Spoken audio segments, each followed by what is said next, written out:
হ্যাঁ হ্যাঁ।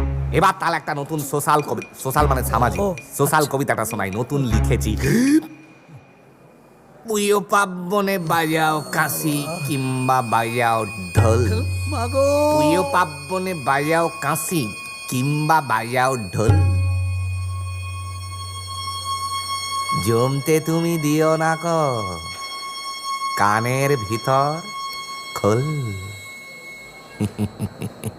জিকো ভাই কেমন? জিকো ভাই, এই সমস্ত আনসোশাল ইনকালচুরাল মানুষগুলো কালচুরার মমর বুঝবে নি গো। তুমি বয়স্ক মানুষ বলেই বুঝলে। তুমি বুঝি আমার বিরাট বড় ফ্যান? না, 17 ইঞ্চিটা আমার, ওটা ফেরত দেন।